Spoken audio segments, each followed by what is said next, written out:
International Leadership University opened its doors in 1981, purely dealing with leadership governance and now dealing with psychology. On our show today, we have Dr. Tim Kiruhi to discuss more about International Leadership University, its space in today's governance, and what we will achieve over the next 20 years, and its space in achieving Vision 2030, not only for our country, but for our continent, Africa. Welcome to the Africa CEO Chat. Yeah.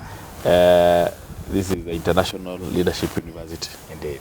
And I hope the next 30 minutes we're going to engage, learn more about ILU, about your space in theology, that's the religion part, then psychology, and have in mind that this week we've had a very big story on mental health. Yes. We'll be discussing that. That's fine. And then a bit of governance. Sure. Because I think African-wide, I think as we hold this show, Yeah. it's good to remember that we are having two coups happening. And welcome to the show. Thank you very much. Yeah. It's nice to be here, and welcome to the International Leadership University. We are very happy to welcome you here. And indeed, those are the programs that we offer, but they all tie together around our mission or motto, which is to develop leaders of integrity.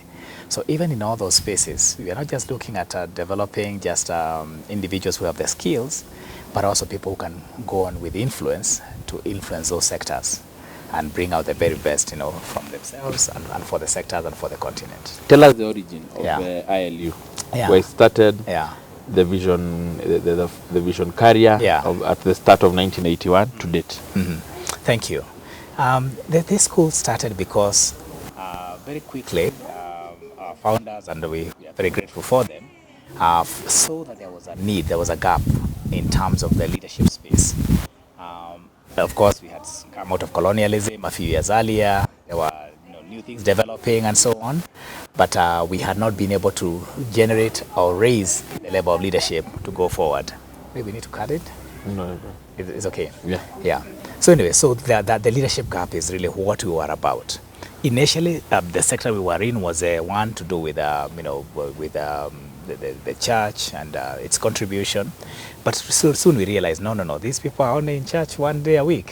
Where are they Monday to Saturday? Yes. They are in leadership, in governance, they're in counseling, they're in business, and those are the sectors that they need to influence. But the first courses you guys did were in theology. Were in theology. Yeah, that was the first space, Christian theology and Christian ministry.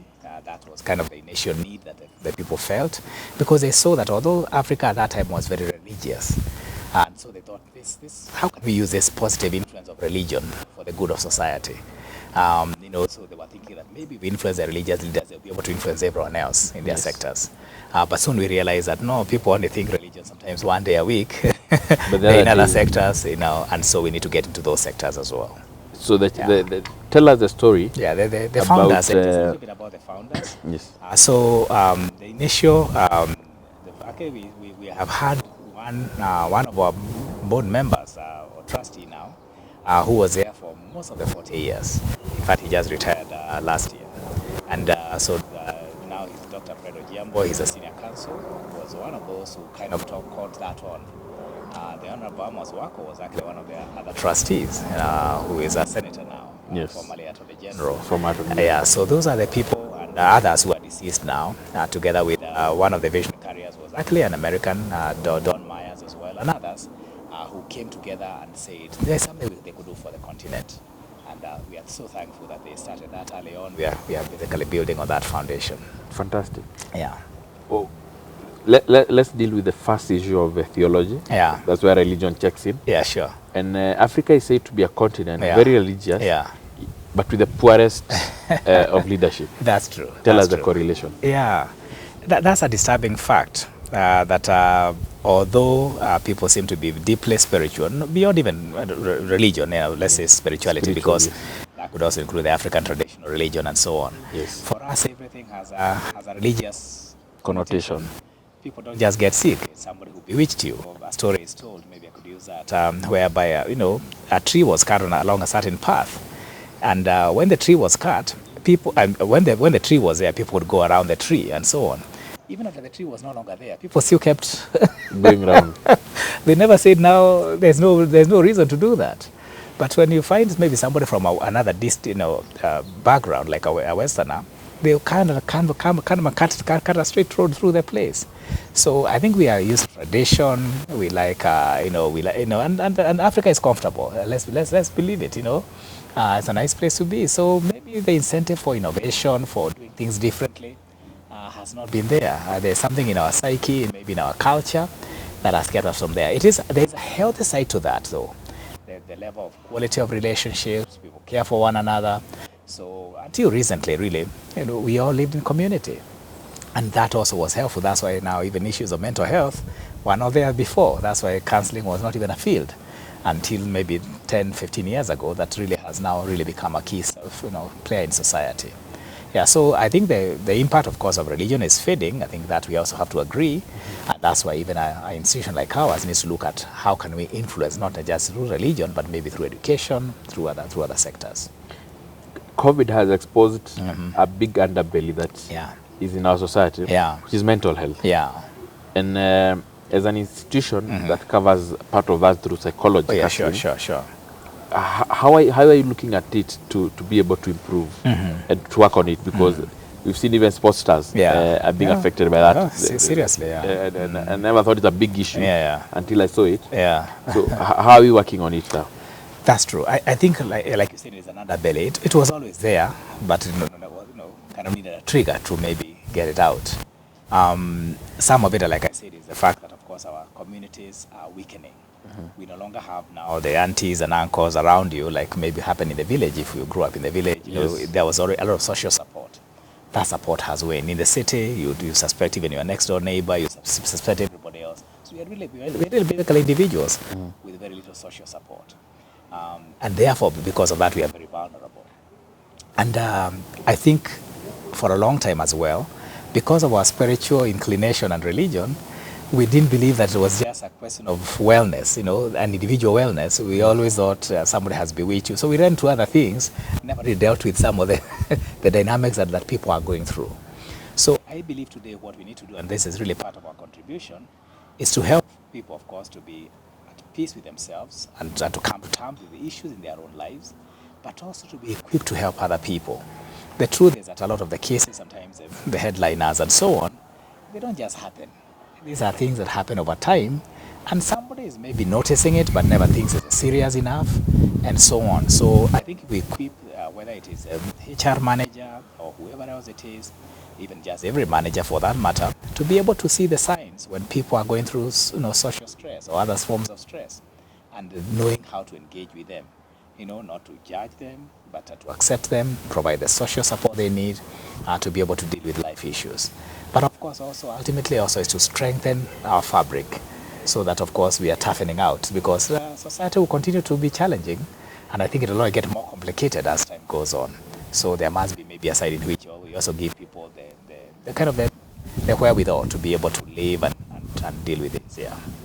Leadership is said to be wanting in Africa. And for the 40 years you've been in that space, I think I'd be more interested in understanding. Do we have research done so that as we are getting to empower our next generation, we always talk about the next generation of leaders. So I'm sure in the 90s you spoke about the next generation. Now we are here. Indeed. Yes. Is that the generation running us today? Oh yes, definitely. I mean, our current, even like in Kenya, the current president, the deputy president are called the Uhuru generation. They were born after independence. So suddenly now we have the people who didn't experience colonialism now leading us and so on. So we definitely, it's that space. I think the challenge of leadership in Africa, we can look at it from different points of view, because leadership in its essence is inspiring a group of people, or a community for that matter, an institution and an organization, to be able to achieve what they want to do, and but in a way that is sustainable. I think the challenge for us is that we have identified, for most of us, when you think of leadership, we tend to think of the politicians. They're not necessarily leadership. Actually, when you're from an academic or theoretical point of view, they're not even leaders. They are more mobilizers. They know how to do that at the right time, when there's a cause to be mobilized for. But because a leader is somebody who looks at a need and devises ways that you meet that need, but in a sustainable manner. A lot of what we do is not sustainable. I mean, yesterday I was out in one of the counties, and so the youth program, the Kazi kwa Vijana, is just slashing. I mean, it's okay for a, for a day or two, but you can't do this forever, you know. So this is not a sustainable way of managing the environment or even creating jobs for the youth. I think that, you know, we should have had a bit more thought into this to create something more sustainable that will support the youth, but also support, of course, the environment. At the start of devolution, there was a university that was offering a leadership course for about 2-3 weeks. Now, as ILU, do we have such a program that enables, even as we have, let's even not talk about the MPs, the senators, and the governors, the guys who are actually now the leaders, who are the CECs, who are the clerks. Do we have a course that would actually make them better understand how to manage the segments they are in? That's true. We have a wide array of short courses because many of these leaders, of course, will not come necessarily for long programs. We do have it happen, actually. We have had here a number of members of parliament. In fact, there's one who will be graduating in another week or so from our institution. So there are some that can make the time, but not that. Those are unusual people. Not many will necessarily come for a degree program. So we go for short courses. We are partnering right now. We're just finalizing the details of the partnership with an institution that actually works with all the county assemblies and also the National Assembly. So through that, luckily they came to us because they felt there's something we can add to the value to leadership space in terms of values in leadership. Because that's the other space where African leadership is failing. Is, of course, we don't do it for posterity, we don't do it for the long term. It's very often about the short term rather than looking long term and something that will benefit others and you and all of us prospering together. So we are seeing ourselves contributing a lot more now that we are getting into that space. And Berkeley, it was interesting that they're the ones who reached out to us and said, we think we can offer something to the leadership space that would help improve what we are doing.